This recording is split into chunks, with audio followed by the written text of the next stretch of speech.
a cúpula espiritual do Circo da Luz, a Mãe Maria de Nazaré, a Bezerra de Menezes, que está aniversariando hoje, esse homem tão caridoso, que continua nos auxiliando nos trabalhos em todo o Brasil. Nessa casa, toda a sua equipe está todo dia nos passes, nos trabalhos mediúnicos. Vamos vibrar por todo esse bem, senhores. Nós vemos aqui pelo bem e para o bem.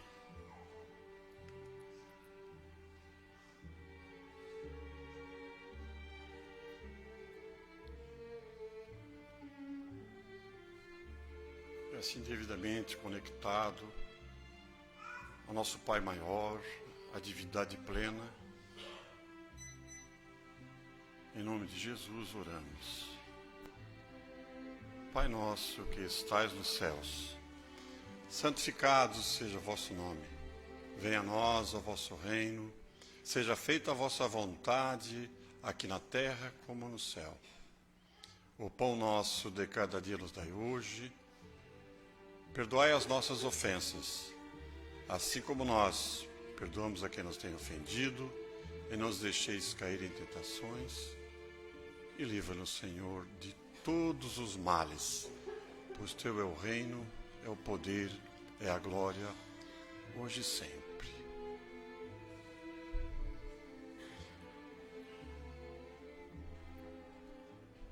E assim devidamente harmonizados, vamos agora fazer o exercício da nossa mente, do nosso pensamento do bem, e vamos nos dirigir até nossos lares. E vamos, em pensamento, visitar cada repartição da casa.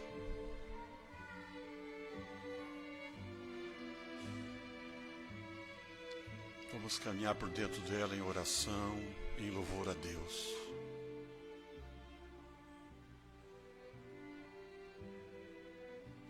E pedimos por aqueles que conosco vivem, todos os nossos familiares, nossos filhos, nossos pais, nossos cônjuges, nossos avós, nossos netos, sogra, sogro, aqueles que nos ajudam na tarefa do dia, mantendo o lar sempre limpo, confeccionando alimento. Pedimos por eles, Senhor.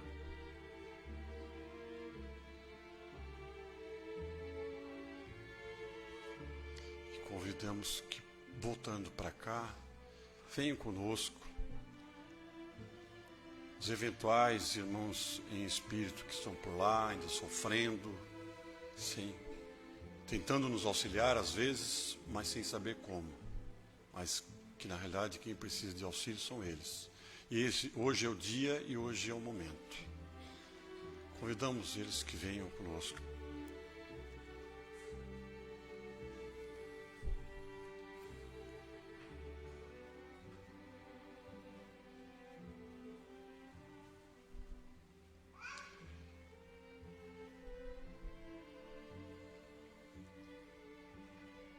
Vamos voltar então nesse momento.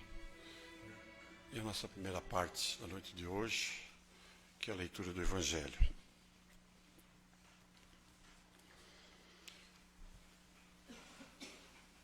Eu havia pedido para colocar a imagem de Bezerra de Menezes, que estava publicada hoje, mas eu acho que não chegou aí, né? Porque é um dos símbolos que nós temos da caridade, e é o Evangelho de hoje, tá? O Evangelho de hoje é o capítulo 15, que é fora da caridade não há salvação. E esse capítulo ele é bem instrutivo, como todos, e estão logo nas instruções dos Espíritos, onde fala que fora da caridade não há salvação, dita por Paulo, o apóstolo, em Paris, em 1860. Então, vamos se ater bem a essa mensagem, que ela é bem clara e didática, sobre a caridade. Eu estou assistindo um seriado Netflix sobre Maria Madalena. É um seriado espanhol. Então, um pouco de romantismo, né? Mas tem uma parte interessante, que é a hora que Jesus começa a juntar os seus apóstolos, né? Eles começam a identificar Jesus como Messias, entre a vida de Madalena e o início dele, depois do batismo, a cada um deles que ele convida, aguçar em cada um deles o princípio cristão, que é a caridade e a oração. E é muito interessante, porque Jesus orava muito, né? Assim como Chico Xavier, esses grandes espíritos oram muito, muito, né? E entre a oração tem a caridade. Então, a instrução de Paulo, que foi um grande discípulo, né, de Jesus, é o seguinte, que diz para nós o seguinte: meus filhos, a máxima, fora da caridade não há salvação. Está encerrados os destinos do homem na terra e no céu. Na terra, porque à sombra deste estandarte, eles viverão a paz. Então, com a caridade nós teremos paz. No céu, porque os que houveram praticado acharão graças diante do Senhor. Serão recebidos com graças pelo Senhor, porque nós cumprimos a nossa missão, assim como Ele veio nos ensinar.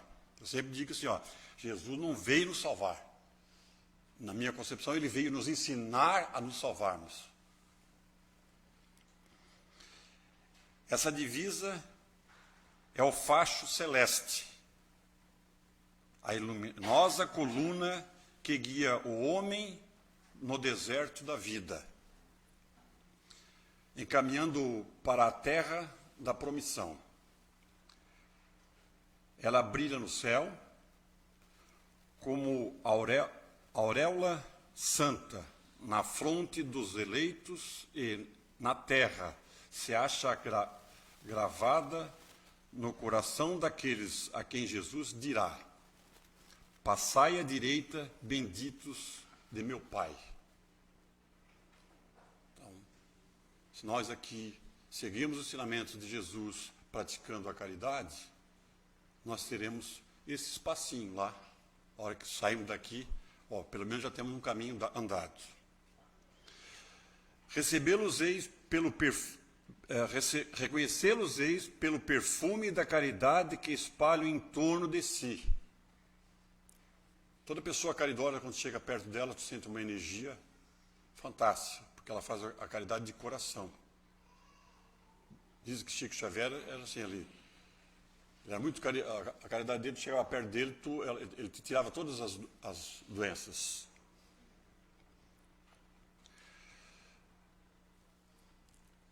Nada exprime com mais exatidão o pensamento de Jesus, nada resume tão bem os deveres do homem como essa máxima de origem divina. Não poderia o Espiritismo provar melhor a sua origem do que apresentando-a como regra. Por isso que é um reflexo do mais puro cristianismo.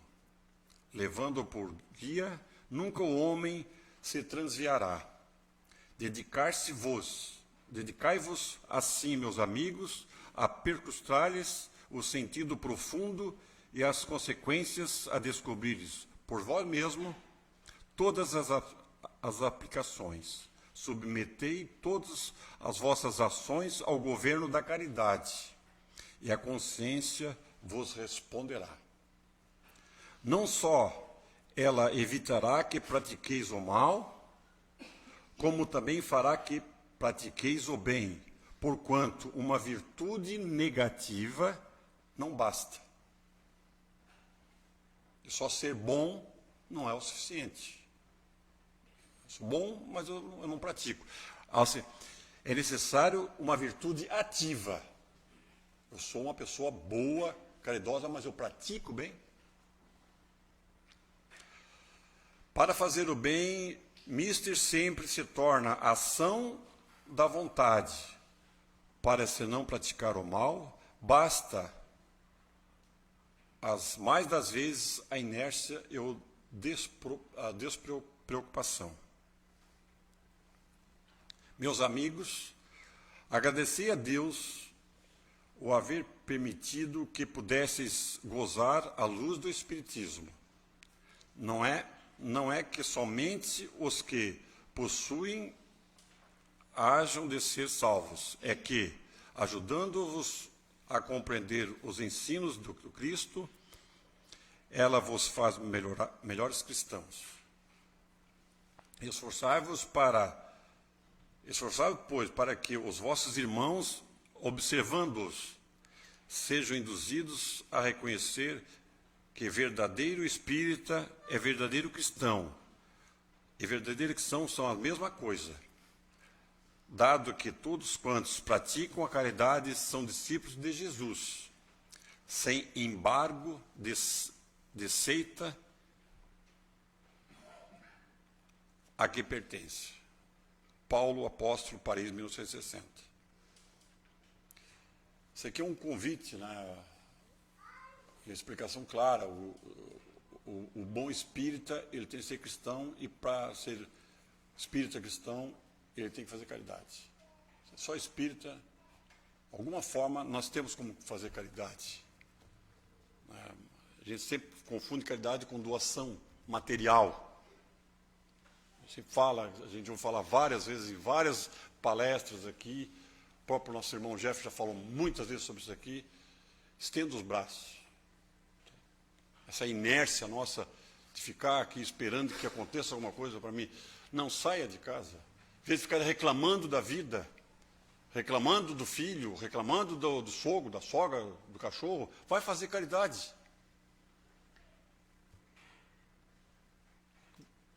O retorno disso é o bem-estar. Para concluir, uma das minhas colaboradoras, esse dia eu cheguei na segunda-feira, ela estava com uma alegria incrível. Aí eu olhei para ela assim, o que houve? Eu estou assim com o meu corpo como é que se diz? Em tralha de cansada. Mas o meu espírito está tão leve. Ela não é espírita. Sim, eu passei o final de semana fazendo caridade. E ela chega geralmente na segunda-feira, sim, foi lá para Florianópolis fazer uma festa, foi lá e chega na feira mal, daqui lá. Aqui diz, o que houve contigo? Eu passei o final de semana fazendo auxílio voluntário. E às vezes a gente passa o final de semana fazendo festa aqui, fazendo aqui, e às vezes só uma caridade, no vizinho conversar, ela dar um abraço fraterno, né? É um apelo, tá, gente? Um apelo, me emociono muito quando falo de Paulo, quando falo de Jesus e da caridade. Nós temos que deixar de ser parasita e sermos auxiliar a Deus, filhos que crescem, que ajudam o Pai. Muito bem, falei demais, me emocionei. O Jeff já é conhecido da casa, e é com ele hoje a nossa palestra. Pessoal, boa noite a todos. Que Deus nos proteja e nos ilumine sempre. Às vezes a gente tem uma ideia na cabeça de como começar a palestra, né? E aí eu queria acertar na minha pergunta, porque vai ser sim, né? Quem está com algum problema na família? Será que não está? O tema da noite é ingratidão e laços de família. A gente vai fazer uma reflexão sobre a ingratidão, sobre os laços de família. Falou sobre caridade. Se eu tivesse que escolher, fosse um trabalho de 1h30 por aí, se eu tivesse que colocar um outro capítulo antes desse, seria o capítulo da caridade, porque é o que nós devemos fazer para que a gente possa ter paz na nossa vida enquanto a gente estiver aqui. Kardec diz para a gente o seguinte, num livro chamado Espiritismo na sua expressão mais simples. O Espiritismo só é válido para aquele que pode dizer hoje melhor do que ontem. Não importa o tempo que você tem de Espiritismo, não importa o que você conhece do Espiritismo, Mas se a partir do momento do Espiritismo na sua vida você se tornou uma pessoa melhor, ele vale. Por quê? Porque a partir do momento que a gente compreende a doutrina espírita, aquele sofrimento que você passa, ele vai se repetir. Alguém já falou assim, meu Deus, sempre acontece a mesma coisa comigo. Então é uma tendência da nossa vida repetir os problemas. E a convivência e as relações são as mais difíceis. Então ela sempre vai estar repetindo na nossa vida. Então a diferença é que quando eu entendo a doutrina espírita, naquele momento que se repete, eu vou ter uma atitude diferente. Não é? Tem gente que diz assim, meu Deus, se isso fosse há um ano atrás, eu matava essa pessoa. Hoje, graças a Deus, através do conhecimento espírita, eu só penso em matar. Porque a gente não vai evoluir tudo numa vida só. Então, a gente às vezes quer matar, às vezes só pensa. Então, nesse processo, a gente vai entendendo o que a doutrina faz com a gente.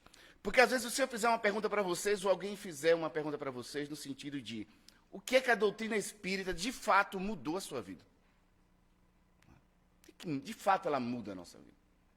Tem um capítulo que fala chamado ponto de vista. O ponto de vista é, diante daquele sofrimento, diante daquela aflição, eu tenho uma visão. A partir do momento que eu conheço a doutrina espírita, eu mudo a minha visão, eu mudo o meu ponto de vista. Eu já não vejo as coisas como eu via antes. Então, um dos ensinamentos da doutrina diz que a nossa chaga é o orgulho e o egoísmo, mas o que de fato nos mata é o materialismo. Então, muita gente pensa que o materialismo são coisas materiais. Materialismo é você acreditar que a vida é na Terra. E que a vida tem que ser do seu jeito enquanto você estiver aqui. Então, todo sofrimento que nós passamos na nossa vida, por sermos espíritos endividados, é o tratamento do nosso egoísmo. Eles dizem para a gente, no capítulo da paciência, que a caridade de dar esmola aos pobres é a mais fácil de todas. Mas existe uma mais penosa, isso quer dizer, vai te machucar bastante, consequentemente muito mais meritória, que é de perdoar aqueles que Deus colocou no teu caminho para ser instrumento do teu sofrer e mostrar a paciência. Então, quem colocou essa pessoa na sua vida foi Deus. Pare de pensar, não é? Pare de pensar. Não foi ele, não foi ele. Foi Deus mesmo. E não procure saber o que você fez para essa pessoa aparecer na sua vida. Porque os Espíritos dizem, pouco importa saber o que você fez no passado.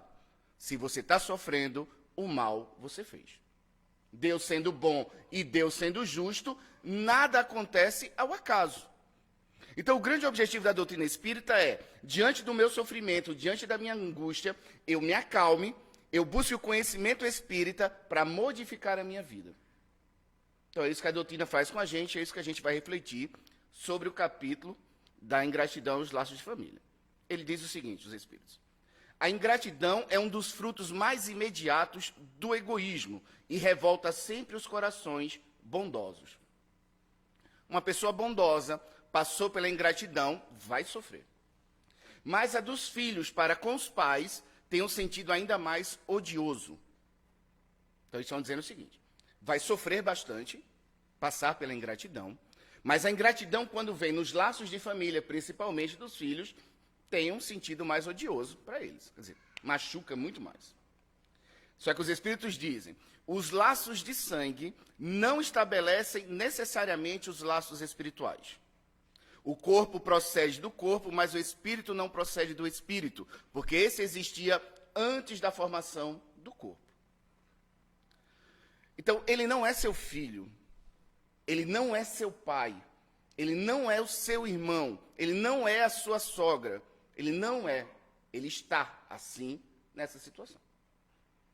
Porque a partir do momento que você olha para a pessoa que lhe agride como pai, como mãe, como irmão, a dor é muito maior. Porque você vai dizer, meu Deus, como meu pai faz isso comigo, como meu irmão faz isso comigo, como meu filho faz isso comigo. Mas ele não é, eles estão assim. Somos espíritos independentes um dos outros, que num determinado momento necessitamos reencarnar juntos para que a gente possa progredir. Então nós somos atraídos a essas pessoas. Nós precisamos dessas pessoas nas nossas vidas. Porque milhares de pessoas você poderia escolher para casar. Mas por que essa pessoa? Porque essa pessoa tinha uma necessidade de estar com você por um período. Mas se você sempre entender essa pessoa como seu esposo, como seu pai, como seu irmão, você vai se revoltar. Vai se revoltar. Então ele diz, o pai não gera o espírito do filho, fornece-lhe apenas o envoltório corporal. Não é meu filho, ele está como meu filho. Nasceu meu bebezinho. Pode ser o inimigo do passado. Pode ser o inimigo do passado. Eu casei com o inimigo do passado. Meu pai, não sorriam, pelo amor de Deus. Me desconcentre. Mas é, né? Mas é. Então eles dizem o seguinte, não escorraceis, pois a criancinha que repele sua mãe, nem a que vos paga com ingratidão, não foi o acaso que fez assim. Então o primeiro momento que a doutrina espírita vai despertando é quando a gente diz o seguinte, faz sentido passar por isso. Porque enquanto não faz sentido na sua vida passar por essas dores, esse sofrimento, você se revolta. Então o que leva uma pessoa ao suicídio, e que muitas vezes é envolvido por causa de conflitos no lar, né? Problemas de relacionamento, faz com que a pessoa entre na sua depressão, na sua angústia, e queira se matar, é porque ela não entende o processo. Então, a partir do momento que eu começo a entender a doutrina espírita de uma forma racional, eles estão dizendo para a gente, faz sentido você estar aí. A dor é uma bênção que Deus envia a seus eleitos. Porque a dor é o que vai nos modificar. Vai nos modificar. Aí Emmanuel diz, a dor vem na sua casa para você mudar. Se você não muda, a dor vai ser muito maior. A dor vai ser muito maior. Mas a gente é rebelde, a gente é preguiçoso. Precisa de uma pancada. Então ele diz, não escorraceis, pois a criancinha que repele sua mãe, nem que vos pague com ingratidão. Não foi o acaso que fez assim. Imperfeita intuição do passado, que se revela, do qual podeis deduzir que um ou outro já odiou muito ou foi muito ofendido. Então, quando ele está falando para a gente de laços de família, pode ser de sangue, pode ser espiritual. Então, a gente pode pegar isso aqui, só falar da nossa família lá, nossa família, mas a gente pode pegar na sociedade como um todo. Muita gente diz assim, essa pessoa é inimiga minha do passado. Se é uma luta constante com essa pessoa, com certeza. Ela vai te perseguir durante a vida toda. Só que o problema é o seguinte, aquele que me persegue está me cobrando. Aquele que me ataca é uma vítima do passado. Olha que difícil é. O obsessor, principalmente os vingativos, aquele que vem atrás, é aquele que diz, ele me prejudicou, agora eu vou atrás. E vou prejudicar a vida dele. Mas o primeiro ponto é a gente começar a entender, se essa pessoa veio na nossa vida, a gente tem conflitos do passado. Aí a pessoa diz assim, eu entrei no trabalho, eu não fui com a cara daquela pessoa. Acho que é minha inimiga do passado. Não, às vezes não. Às vezes ela está com energia pesada, você está com energia pesada, as duas pessoas se bateram, não se olharam bem, se repeliram. Mas muda o dia, muda as energias. No início eu não fui nem com tua cara. Hoje eu gosto de ti. Porque naquele dia, naquele momento, as energias das pessoas estavam se repelindo. Mas o inimigo, ele vem. Ele continua ali me atentando. Então ele diz, mãe, abraçai o filho que vos dá desgosto e dizei convosco mesma, um de nós dois é culpado. E geralmente, na visão espírita, aquele que mais sofre é o culpado do passado. Porque quando você olha uma vida só, você diz, meu Deus, que injustiça dessa pessoa. Está sofrendo a vida toda nessas relações. Tudo bem, nessa vida. Mas esse sofrimento é necessário para que ela se modifique. Inocente ela não é. Aprendi esses dias uma frase que, para mim, vai virar mantra também, que diz que na Terra existem muitas injustiças, mas não tem nenhum injustiçado. Então, por mais que você esteja sofrendo agressões, violências, ataques, isso vai te machucar, mas é para você. Isso, doutrina espírita deixa bem claro para a gente que é melhor você começar a aceitar de uma forma resignada, quer dizer, compreendendo essa situação que eu estou passando, do que você viver se revoltando com isso. Porque quanto mais você se revolta com algo que acontece com você, é mais fácil você se desesperar. de todas as provas, as mais penosas são as que afetam o coração. Aquele que suporta com coragem a miséria das privações materiais, não tem dinheiro, tem doença física, perdeu o emprego, seja o que for, mora na miséria, tem 10 filhos. Aquele que suporta com coragem a miséria das privações materiais, sucumbe ao peso das amarguras domésticas, esmagada pela ingratidão dos seus. Então, para os espíritos, a dor mais forte que o ser humano passa é a ingratidão dos seus. Ele está lá super bem, está lidando com o câncer dele, está lá fazendo quimioterapia, sofrendo, mas se ele sofrer uma ingratidão, ele vai dizer, essa ingratidão dói muito mais do que o meu câncer. Que pensar, eles estão falando no Evangelho, das pessoas que, sofrendo ingratidão por benefícios prestados, não querem mais fazer o bem com medo de encontrar os ingratos. Aqui a gente tem que prestar atenção, porque aqui ele está falando da vítima. Da vítima. É aquela que sofreu a ingratidão, aquela que sofreu. Os espíritos querem saber o que pensar dessa pessoa que era tão boa, ajudava tanta gente, era espírita, era evangélica, era católica, fazia caridade, ia no bairro da juventude, fazia o bem, mas sofreu o golpe da ingratidão e deixou de fazer o bem. O que pensar dessa pessoa? Kardec queria saber. Qual é a maior ingratidão que a gente pode passar em relacionado a Deus? Também é quando os nossos filhos desencarnam antes da gente. O filho não é nosso. Ele desencarnou. Aí eu vou achar, Deus foi injusto comigo, que ingratidão comigo. Me dediquei ao meu filho. Levou o meu filho. Também inclui isso aí. O que pensar dessas pessoas que, a partir do momento que sofrem uma dor, deixam de fazer o bem? Os espíritos respondem. Essas pessoas têm mais egoísmo do que caridade.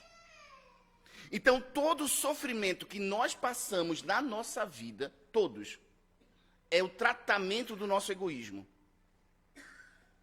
Seu filho morreu, está lhe doendo, esse sofrimento é o egoísmo. Por quê? Você não queria que ele morresse. A sua vontade não foi feita. Ah, mas o meu filho foi para as drogas e eu sofro com o meu filho nas drogas. É o egoísmo. Por quê? Você não queria que seu filho fosse para as drogas. Então, tudo aquilo que mexe com a gente, que nos provoca, os espíritos estão dizendo, aceite que está assim, procure daí fazer a sua vida melhor. Mas essa dor é sua. Essas pessoas têm mais egoísmo do que caridade, porque fazer o bem somente para receber provas de reconhecimento é deixar de lado o desinteresse. O único bem agradável a Deus é o desinteressado. Emmanuel diz pelo Chico que pouco importa o que as pessoas pensam de você. Se você estiver em paz, sua consciência está tranquila e Deus está sabendo. Mas se você esperar reconhecimento dos outros, você vai esperar reconhecimento de espíritos imperfeitos e talvez você não tenha. Então, aquele que espera a felicidade através do reconhecimento, através da gratidão e não tem, vai sofrer. Então, o que eles estão dizendo para a gente? Faça sem esperar. Ah, mas eu fui demitido 20 anos nessa empresa. Aceita. É a tua prova. Mas está doendo. É para doer mesmo. Só não te revolta. Mas durante aqueles 20 anos de casamento, aqueles 20 anos de trabalho, eu fiz o melhor que eu podia, independente do que fizeram comigo. Porque se eu esperar a modificação, eles vão dizer, egoísmo seu. Você ainda não era tão caridoso. E é extremamente normal no nosso grau evolutivo. Fazer o bem esperando. Faz parte, está tudo certo para a gente no nosso grau. Mas como o objetivo da doutrina espírita é abrir os nossos pensamentos para uma transformação moral, eu tenho que me modificar. Eu vou fazer o bem, independente do que vão esperar de mim. Lembrai-vos, aí os espíritos fazem assim, você está lá sofrendo com um golpe de ingratidão. Lembrai-vos de todos os que hão feito mais bem do que vós, que valeram muito mais do que vós e que tiveram por paga a ingratidão. Por quê? Ele está dizendo isso. Porque muita gente fala com Deus e diz assim, Deus, por que você me abandonou? Olha a minha vida como está. Aí os espíritos fazem o seguinte, perguntam para a gente, Deus é seu ou é da humanidade? Pare e pense, faça uma reflexão. Deus é para a sua vida ou é para a humanidade? Se Deus é para a humanidade, E você acha que Deus lhe abandonou? Por que abandonou aqueles lá no Oriente Médio que estão vivendo sobre bomba? Por que abandonou aqueles africanos lá que estão morrendo lá com fome? Por que abandonou aquele que nasceu sem braço, sem perna? Então, Deus é bom e Deus é justo. Eu não posso me desconectar de Deus. Então, diante da minha dor, se eu me desconectar de Deus, eu perco todo o sentido da minha vida. E é essa a luta da doutrina espírita, para que a gente não se desconecte de Deus, entendendo que faz parte do processo. Então ele diz, lembrai-vos de todos que hão feito mais do que vós, que valeram muito mais do que vós, e que tiveram por paga a ingratidão. Pessoas maravilhosas sofreram. Lembrai-vos de que o próprio Jesus foi quando no mundo injuriado e menosprezado, tratado de velhaco e impostor. E não vos admires de que o mesmo vos suceda? Não sei se ficou claro aqui para todo mundo. Eles estão dizendo o seguinte, vocês são mimados, vocês estão gritando demais. Sabe, tem gente sofrendo mais do que você. Deus sofreu, Jesus sofreu, os bons espíritos sofreram na terra. Por que você não vai sofrer? Então, mais uma vez, não é o sofrimento que a gente passa, não é as relações que a gente vive, mas é como a gente está diante delas. Ou a gente escolhe ficar ali, ou a gente sai dali. Mas reclamar dali é perder tempo, não vai mudar. Reclamação não muda a vida de ninguém. Agora, quando eu compreendo, quando eu amadureço, quando eu evoluo, as minhas decisões passam a ser mais equilibradas. Aí as pessoas dizem assim, como tomar uma decisão se eu não estudei para tomar essa decisão? Como eu vou esperar que uma pessoa mude se não está fazendo nada para mudar? Passe de mágica não existe. E é isso que a doutrina faz com a gente. Olha, acorda, sabe? Prece dentro de casa, orando. Não vai mudar. Esquece. Só vai criar um ambiente bom. O que modifica é a mudança das pessoas. E você só tem o poder na sua mudança. Na do outro você não tem. Aí Kardec faz uma pergunta no Livro dos Espíritos, 937. Para o homem de coração bom, as decepções oriundas da ingratidão e da fragilidade dos laços da amizade não são também uma fonte de amargura? Kardec perguntou para os espíritos, é fonte de amargura para aquele que sofre a ingratidão? Aí os espíritos dizem, são, é uma dor. Porém, deveis lastimar os ingratos e os infiéis, serão muito mais infelizes do que vós. Não precisa se vingar. Não precisa se vingar. Aquele que me machucou vai ser machucado, ponto. Aí o que é que eles dizem, só para completar? A ingratidão é filha do egoísmo. E o egoísta topará mais tarde com corações insensíveis como o seu próprio foi. O que ele está dizendo aqui para a gente? Vamos ver se a gente entende bem tranquilo isso aqui, porque daqui não escapa ninguém. Daqui não escapa ninguém que está na Terra. A ingratidão é filha do egoísmo, e o egoísta vai sofrer o golpe da ingratidão. Aquele que me bateu vai sofrer. Seja de mim, seja de outra pessoa, vai sofrer. Mais tarde, com corações insensíveis, pessoas violentas, agressivas, vão agredir essa pessoa, como o seu próprio foi. Então, se eu sofri o golpe da ingratidão, é porque eu fui ingrato. Nessa vida ou em outra, eu fui ingrato. Aí as pessoas dizem, mas tinha que ser meu pai, tinha que ser meu irmão, tinha que ser meu marido para me machucar tanto. Tinha, porque se fosse qualquer outra pessoa, você não sentiria a dor que você sentiu. Mas o problema é que a gente olha para a consciência atual, para mim, Jefferson, e às vezes eu olho para mim e eu não vejo motivo de sentir essa pancada. Não é? Mas se eu for fazer o entendimento espiritual, eu vou saber que nessa vida espiritual eu precisava dessa dor. Por isso que eles dizem, muito mais vale ser traído do que trair, sofrer agressão do que agredir, ser ofendido do que ofender.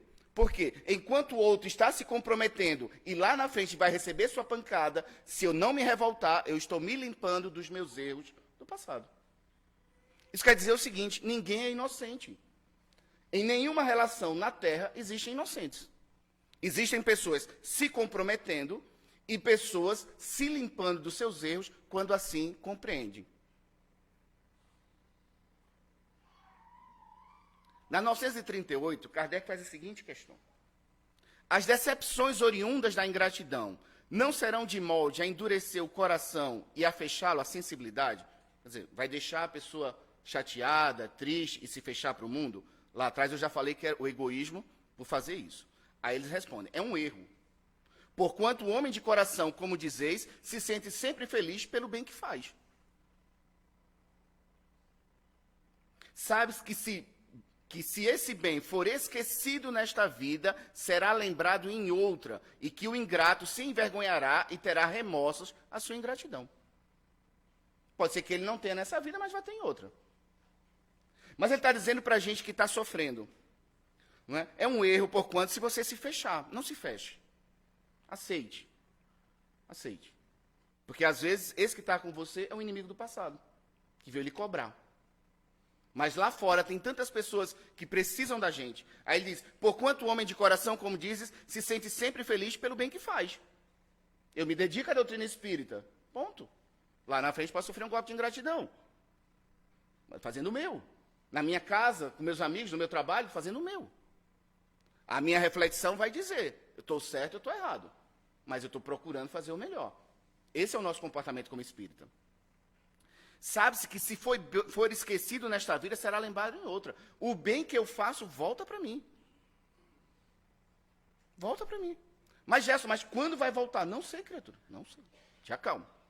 Não sei quanto é que tu errou. Porque muita gente diz assim, agora que eu mudei, minha vida tem que melhorar. Só que a gente não entende que muitas vezes a gente está se comprometendo nos erros e não sofre. Porque quem está no erro parece que não está sofrendo. Só que ele diz assim, agora eu vou mudar. O sofrimento vai vir para ver se ele não volta para o erro. Para ver se ele desculpa. Um cara que sai da dependência química, passou uma clínica, veio para dentro de casa. Ele vai ser atentado todo dia. É gente bebendo na frente dele, é gente chamando ele para sair, vai estar lá todo dia. Se ele não tiver uma força e uma resistência, ele cai na tentação. Por isso que Jesus falou, orai e vigiai para não cair em tentação. Então, aquele que está caindo e está sofrendo é porque não está vigiando. Ou, pelo menos, como diz Kardec, se esforçando constantemente para domar suas más inclinações. Então, se aquela pessoa que me agride, ou eu que estou agredindo, não estiver me esforçando para mudar, não adianta dizer, amanhã a gente não briga. Alguém já falou isso à noite? Ah, querido, amanhã a gente não vai brigar mais. Alguém já acordou de madrugada dando cotovelada? E parece que a pessoa quer acordar para brigar? Fique de olhinho fechado, não acorde porque briga. Saiba, pois, que os amigos ingratos que o abandonam não são dignos de sua amizade e que se enganou a respeito deles. Isso aqui é duro, porque às vezes os espíritos chegam para a gente e nos surpreendem, né? Porque ele está dizendo o seguinte, aquela pessoa que lhe machucou, às vezes não é para você. Mas a gente quer ter aquela pessoa pelo egoísmo. Né? A gente, é meu. Ele está dizendo, saiba, pois, que os amigos ingratos que o abandonam não são dignos de sua amizade e que se enganou a respeito deles. Assim sendo, não há de que lamentar de tê-los perdidos. Quem já perdeu um amigo aqui ingrato? Diz, meu Deus, ainda bem que eu me livrei daquele traje. Mais tarde achará outros que saberão compreendê-lo melhor. Então, o egoísmo é assim, é meu pai, minha mãe, meu irmão, meus filhos, meu esposo, minha família, isso é egoísmo. Nada é nosso. Então, é transitório na nossa vida. A gente está em relacionamentos bons, relacionamentos ruins, faz parte do processo. Então, às vezes, essas pessoas se afastam da gente e está tudo certo, não sofra por isso. Então, lastimai os que usam para convosco de um procedimento que não tenhais merecido, pois bem triste se lhe apresentará o reverso da medalha. Não vos aflijais, porém, com isso, será o meio de vos colocares acima deles. Então, de uma certa forma, ele está pedindo para a gente que se você não estiver preparado para lidar com a ingratidão, principalmente dos seus, você vai se revoltar e você vai se desesperar. Muitas vezes as pessoas não entendem que a grande dificuldade das pessoas é passar a tempestade. A tempestade, o furacão, os raios, realmente machucam uma família, mas depois o sol vai clarear. Agora, se você não está preparado para passar pela tempestade, o problema não é a tempestade. Porque se eu fizer uma dinâmica aqui com a gente, eu vou fazer sozinho, levante a mão esquerda quem tem sofrimento em casa. Aí levanta a mão esquerda. Quem não levantar, eu vou querer saber. Mas vai levantar. Quem tem momentos de felicidade em casa? Vai todo mundo levantar, porque tem. O egoísta é aquele que só quer ter a felicidade. Porque Joana de Ângeles diz que o lar é um laboratório onde a dor e a felicidade fazem parte no amadurecimento dos espíritos. Então, esse momento de dor e sofrimento faz parte da nossa vida. O objetivo é crescer com isso. Porque se a gente não chegar à conclusão que, chega, vamos parar de brigar com isso aqui, não chegar a essa conclusão e lutar constantemente para vencer isso, o sofrimento vai continuar. Aí as pessoas dizem para mim, eu vou voltar com esse traste ainda? Vai. Vai como filho, vai como sogra, sogro, cunhado, vai voltar. Porque é um débito que a gente tem. Mas aí as pessoas dizem, mas eu fui tão bom com essa pessoa, eu vou voltar com ele? Talvez não. Mas ele vai encontrar alguém. Porque muita gente diz assim, olha, eu machuquei muito minha mãe, fui muito ingrata com minha mãe vai se vingar de mim? Não, não vai. Porque ela te ama sabendo que você é assim. E quem vai me machucar? Vai aparecer outro. Não vai ser o espírito da tua mãe. Porque o espírito da tua mãe entendeu o teu grau evolutivo. Não sei se fica claro para todo mundo. Quando você compreende que aquela pessoa é doente, que aquela pessoa é um espírito imperfeito, infantil, você se protege. Porque o egoísmo, a ideia que nós criamos é de achar que aquela pessoa, por ser um relacionamento meu, por ser meu pai, por ser meu filho, vai ter o comportamento que eu espero. Você se iludir. O comportamento das pessoas é o grau evolutivo de cada um. Ou eu vivo junto, ou eu separo. Mas eu não vou fazer uma transformação de uma pessoa de uma hora para outra. É o que os Espíritos dizem. Não tente fazer o que Jesus não conseguiu. Porque as pessoas falam de Jesus. É Jesus. Mas se quiser criticar Jesus de uma forma sem entender o Evangelho, eles vão dizer, Jesus não mudou todo mundo. Mentira ou verdade? Verdade. Jesus não mudou todo mundo. Porque não é escutar Jesus. Como diz o Zé, não é só a caridade, é uma transformação íntima. Porque você pode fazer o bem que você quiser. Se você não fizer uma transformação, você cai de novo. Então não adianta você estar em casa, né, pedindo a Deus que a vida melhore e ninguém está fazendo nada. É pancada todos os dias. Amai-vos uns aos outros e sereis felizes. Esse é o nosso objetivo. Tratai, sobretudo, de amar o que vos provoca indiferença, ódio e desprezo. O sacrifício de amar o que vos persegue é penoso, mas é isso precisamente o que vos torna superior a eles. Voltando à caridade. Foi Deus que colocou essa pessoa na minha vida. Ponto. Isso tem que ser racional. Segundo aqui, tratai sobretudo de amar. Eu preciso amar essa pessoa. Impossível. Não dá. Aí vai para o Evangelho. Não 7 vezes, mas 70 vezes 7. Falseia, diz os Espíritos, aquele que se diz cristão e não perdoa. Aquele que diz que não vai perdoar já está condenado. Então, pouco importa o que fizeram com a gente. O objetivo da gente é amar. É amar. Porque muitas vezes, quando a gente desencarna, a gente vai ver que aquele marido era um filho do passado, a gente vai ver que o filho era um pai, que era um irmão que a gente brigava bastante, que voltou. Porque eles dizem, aqueles que reencarnam juntos, já viveram juntos no passado. Se hoje é bom, é porque na vida passada era bom. Se hoje era ruim, é porque era ruim. Mas qual é o objetivo de uma briga? O que vocês acham? Está lá a França com Bolsonaro brigando. Qual é o objetivo de uma briga? É a paz.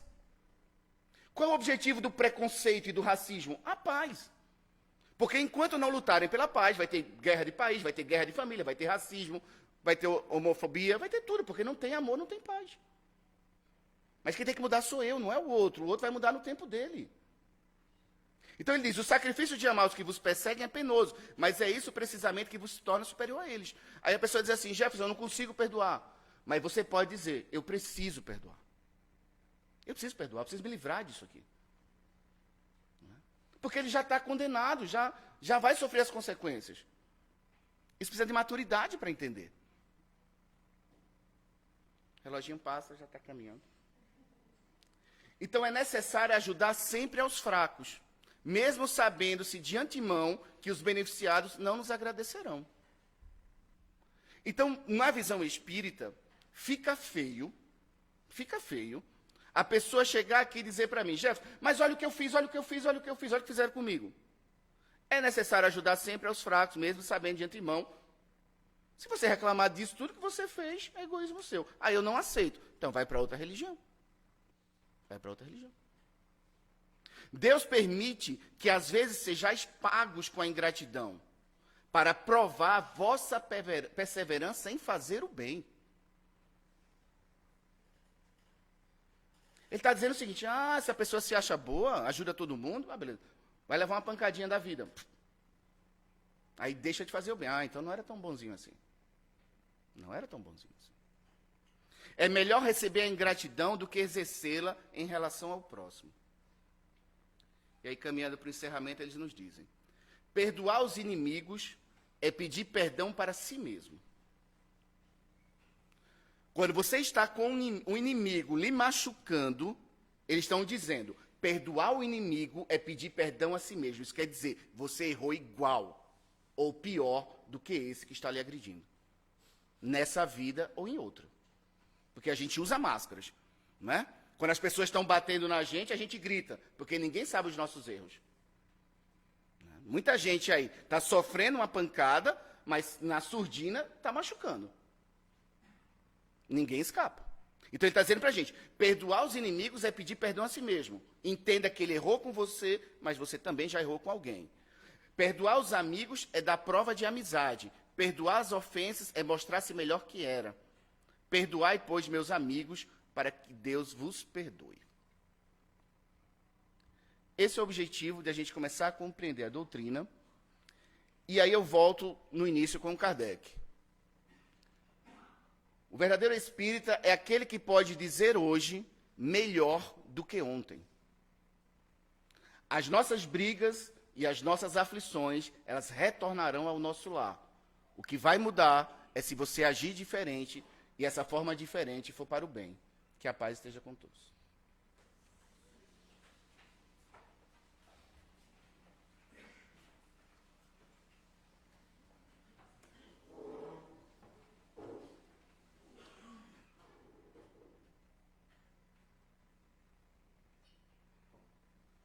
Agradecemos ao nosso irmão Jefferson, que sempre traz essas palestras tão didáticas, né? Que nos auxilia nossas reflexões sobre a vida e que possamos botar em prática todo ensinamento, né? Tirar das nossas vidas o egoísmo, o orgulho. Como falamos através do Evangelho, um dos caminhos é a caridade. Então vamos para a nossa parte final da noite de hoje. Vamos nos harmonizar mais uma vez.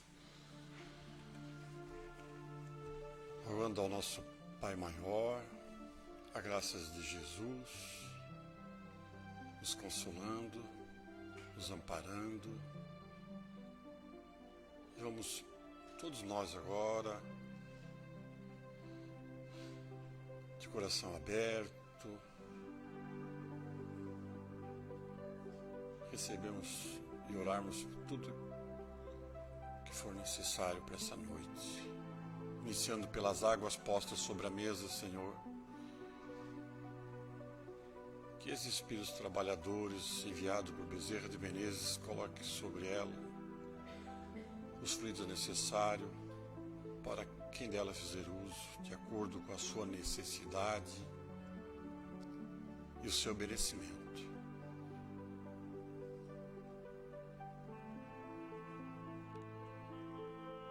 Pedimos, Senhor, por todos aqueles nomes com carinho que foram lá nas urnas colocados, sejam eles encarnados ou desencarnados, que sejam atendidos na plenitude de suas necessidades.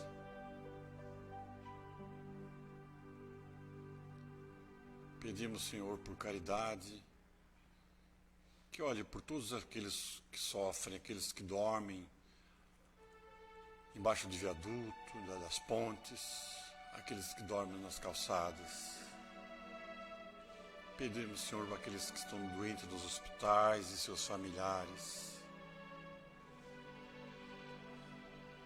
Pedimos, Senhor, por aqueles que se encontram nos asilos, nos orfanatos, nas casas de recuperação, nos presídios.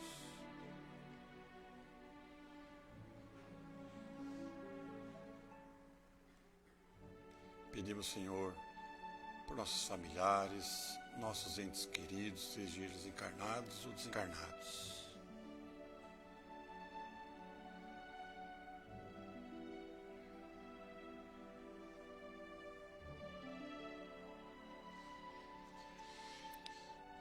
Continuando com essa equipe de Bezerra de Menezes, vamos nos preparar para o passe, que é a transfusão dos fluídicas.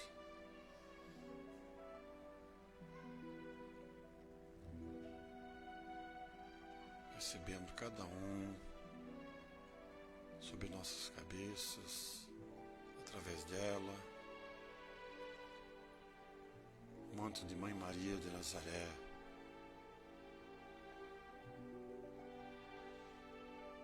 nos trazendo paz espiritual, Senhor.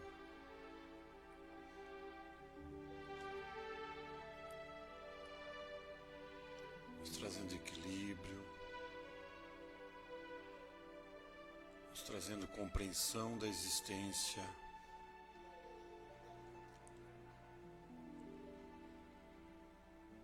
e abrindo nossos corações para o perdão e para a caridade.